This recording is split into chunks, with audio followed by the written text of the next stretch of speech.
Good Morning Business, le grand entretien. Et notre grand entretien ce matin à 8h19, c'est Sébastien Petit-Huguenin, directeur général du groupe Paprec. Bonjour, Sébastien Petit-Huguenin, on connaît bien Paprec sur cette antenne, le recyclage, le tri des déchets. Alors je ne vais pas dire que ça c'était hier, mais vous lancez dans une nouvelle activité, l'énergie. Désormais, vous êtes un groupe d'énergie. Demain, on pourra avoir des contrats d'énergie Paprec. Alors exactement, donc le métier historique de Paprec, c'est d'extraire les matières premières qui sont contenues dans les déchets. Et puis après, avec ce qui reste, qu'on n'a pas réussi à trier pour re-rentrer dans le cycle de fabrication, ce qu'on peut faire de mieux, c'est de faire de l'énergie. Et ce qui est formidable, c'est qu'il y a une part de bois, de fibres dedans. Et donc, c'est une énergie qui est décarbonée à 50, à 70, à 80% par rapport au gaz. C'est tout ce qu'on ne sait pas trier aujourd'hui, les films plastiques, tout ça, dont on ne sait pas quoi faire. Nous, on parle de refus de tri. Ça peut être les petits morceaux et ça peut être effectivement un certain nombre de matières qu'on ne sait pas valoriser. Il y a les plastiques, mais pas que. Quand on a un process de recyclage, on va dire 80% de ce qui rentre chez Paprec, ça fait de la matière première. Et puis il reste 20%. Et ces 20%-là, plutôt que de les enfouir, c'est mieux de faire de l'énergie avec. Et c'est pas, par exemple, on parle de plastique en partie. Brûler du plastique, c'est pas, ça crée pas d'autres désordres. Alors, le plastique, nous, on a une solution pour le plastique. Ouais. On est le premier recycleur de France de plastique. Sur le parc des 300 usines, on en a 10 qui sont dédiées, qui font que du recyclage plastique. Et on a à la fois une filière de recyclage. Nous, on parle de décontamination avancée qui permet de faire des plastiques grade alimentaire. Ouais. Donc le recyclage, ça ne fait pas des produits bas de gamme. Hein. On refait des bouteilles 100% recyclées, par exemple, avec un grand client pour nous qui est Danone. Donc on arrive à faire du plastique très haut de gamme. Sur le plastique, la meilleure solution de loin, c'est quand même de le recycler.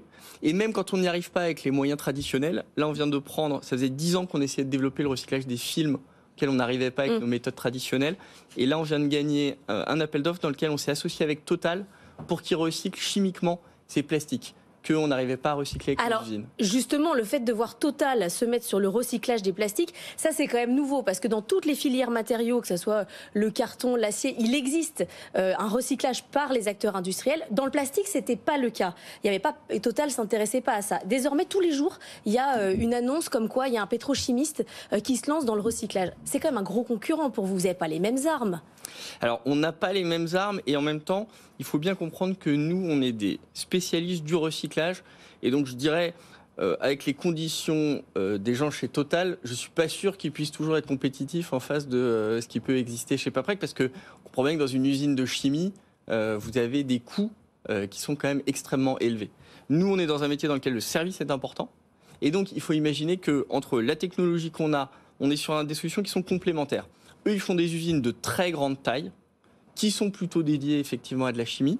Et le recyclage, ça va être une petite activité pour eux, dans laquelle ils ne vont pas refaire des polymères, ils vont refaire un intrant de la chimie. C'est l'argument du pure player, quoi. C'est pas que le pure player, il y a une complémentarité. En gros, le recyclage chimique, ça coûte 2 à 3 fois plus cher que le recyclage mécanique et bas carbone qu'on fait chez Paprec. Et donc, dans ce cadre-là, ce que nous, on ne saura pas faire, c'est ces chimistes qui vont le prendre en charge. Et c'est ça le sens du partenariat qu'on a avec Total. Là où nous, on n'y arrive plus, techniquement, eux, ils prennent le relais. Alors, le fait de vous diversifier, de collecter les déchets, de les trier, de les réutiliser, de les brûler éventuellement pour faire de l'énergie, est-ce que ça veut dire que les contrats que vous négociez avec notamment les collectivités locales, vous leur faites du tout en un? C'est-à-dire qu'en fait, ça permet de vous déléguer complètement toute la chaîne de valeur du déchet? Alors, ce qui est exactement, aujourd'hui avec les collectivités locales, il y en a de nombreuses d'entre elles qui nous disent, vous allez me trier par exemple ma poubelle jaune, et vous, Paprec, je veux que vous vous engagiez à ce que ce qui va rester du tri, ça soit en valorisation énergétique. Ouais. Et donc on prend ces engagements-là et on leur propose cette solution intégrée, Paprec Recyclage et Paprec Énergie, pour qu'ils puissent avoir cette solution qui est, encore une fois, il faut garder cette idée que ça a environnementalement du sens. Paprec, avec les volumes qu'on recycle, on économise 7 millions de tonnes d'émissions de CO2, ce qui est extrêmement significatif. Malgré les émissions qu'on a autour de nos activités de centrales énergétiques, il faut imaginer que le net, c'est 4 millions de tonnes de CO2 évitées. C'est quoi la concurrence aujourd'hui? Vous avez 2,5 milliards d'euros de chiffre d'affaires, 13 000 salariés dans 10 pays. Comment ça se structure? Laure évoquait les énergéticiens qui commencent aussi à s'occuper des déchets. Comment se structure votre compétition au niveau mondial? Alors je voudrais déjà un peu saluer le chiffre, parce que pour nous c'est mythique en fait. Mon papa, il a démarré en 94. C'est vrai. Quelques millions de francs de chiffre d'affaires à l'époque. Et là, 2,5 milliards. Et là, 2,5 milliards. Sincèrement, on n'aurait jamais imaginé qu'on allait avoir cette très grande réussite, qui est une grande réussite, encore une fois, qui est économique, mais aussi environnementale. Et donc voilà, donc pour nous, c'est mythique. 13 000 collaborateurs, incroyable. Un développement à l'international. On est maintenant présent dans 10 pays. Donc voilà, pour nous, c'est mythique. Et on vise le fait de passer les 3 milliards en 2024. Ça, c'est vraiment l'objectif qu'on a. Et je dirais, pour nous, ce plateau a toujours été un endroit un peu béni, parce qu'on a annoncé des caps chez BFM Business et on les a tenus. Donc j'espère que ce sera le cas. Le cap 3 milliards. Vous parlez de votre père, Jean-Luc Petit-Huguenin. Oui. Vous avez pris la suite à l'été un peu brutalement. Il y avait une empreinte, Jean-Luc Petit-Huguenin, c'était un patron. Pour rappeler brutalement qu'il y a une mise en examen, effectivement, pour une suspicion de corruption sur un marché. D'abord, peut-être des nouvelles de votre père, où on en est dans l'instruction judiciaire. Alors, déjà, mon père va très bien. Il est en pleine forme. Vous vous souvenez qu'il a demandé à être mis en examen. Pour nous, c'est un sujet qui est assez sensible. Déjà parce que Paprec, c'est une histoire de famille. Moi, ça fait 20 ans que je me prépare à ses côtés à reprendre la direction du groupe. Ça fait plus de 10 ans que mon frère est à nos côtés. Et donc, on est les 2 directeurs généraux et on pilote l'activité. Et effectivement, c'était pour nous un moment difficile que cette mise en examen. Depuis, ça a été largement corrigé, puisque pour simplifier, la mise en examen que mon père avait demandé avait amené un contrôle judiciaire qui portait sur un périmètre très large et qui a été réduit à moins de 1% du chiffre d'affaires du groupe, puisque c'était visiblement excessif ce qui avait été demandé. Et le deuxième sujet, c'est que Paprec va très bien, on fait une belle année, et mon père aujourd'hui est notre fer de lance pour développer toutes nos activités à l'international. Il est complètement investi dans l'action de la société. Et donc je dirais juste, pour nous, cette affaire-là, on a envie que ça s'arrête, parce que pour le coup, c'était, me semble-t-il, quelque chose de très injuste.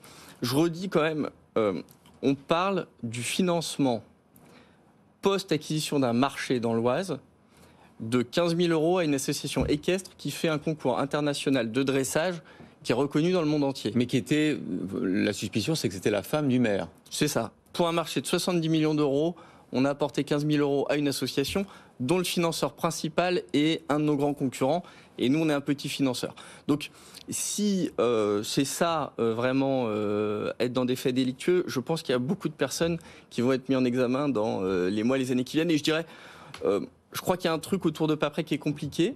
On est une société qui a une grande réussite et ça provoque beaucoup de jalousie. Et j'ai l'impression que voilà, il y a des choses qui sont instrumentalisées contre le groupe. Jean-Luc Petit-Huguenin, c'était un patron, c'est toujours un patron emblématique avec un franc-parler, des prises de position, notamment managériales, une vision de comment doit s'organiser l'entreprise. C'est quoi la marque Sébastien Petit-Huguenin? Parce que derrière, il va falloir vous aussi devenir un patron emblématique. Alors déjà, la marque Sébastien Petit-Huguenin aujourd'hui, c'est de développer ses activités d'énergie. Moi, je suis passionné par la technologie. C'est des choses qui font grandir le groupe. On a démarré dans le service. On a démarré dans une industrie qui était un artisanat qu'on a cherché à porter un vrai état industriel. Et aujourd'hui, avec l'énergie, on voit bien, on boucle une étape de plus dans la boucle. Moi, c'est un métier qui me passionne. Et donc, si j'ai envie de marquer l'empreinte de Paprec de quelque chose, c'est d'amener ces nouveaux moteurs de l'énergie sur la fabrication d'électricité et de chaleur au travers de nos activités de centrales énergétiques. Marquer aussi l'avenir du groupe autour du développement de la méthanisation, capter les biodéchets, à la fois faire du biométhane, mais aussi ramener au sol les biofertilisants, qu'on arrive à faire ça pour faire une agriculture du 21e siècle qui est plus sobre en ressources. On remplace des engrais, on va dire, traditionnels par ce type de produits qui sont issus des déchets. La mission et l'envie que j'ai, c'est de porter ça. Et je ne le porte pas tout seul parce que je le porte avec mon frère Mathieu, avec qui on dirige ensemble cette entreprise. Lui qui est très centré en ce moment sur nos métiers historiques du recyclage, et en particulier en ferraille et métaux. On veut faire des belles choses et on va arriver bientôt à 1 million de tonnes. Voilà, la transmission familiale avec Sébastien Petit-Huguenin et votre frère. Merci d'avoir été notre invité ce matin. Dans un instant, le grand débat, vous pourrez rester avec nous, écouter en tout cas, puisqu'on va parler beaucoup de réindustrialisation et notamment de la deep tech française, qui s'associe beaucoup d'ailleurs aux grands groupes industriels. À tout de suite.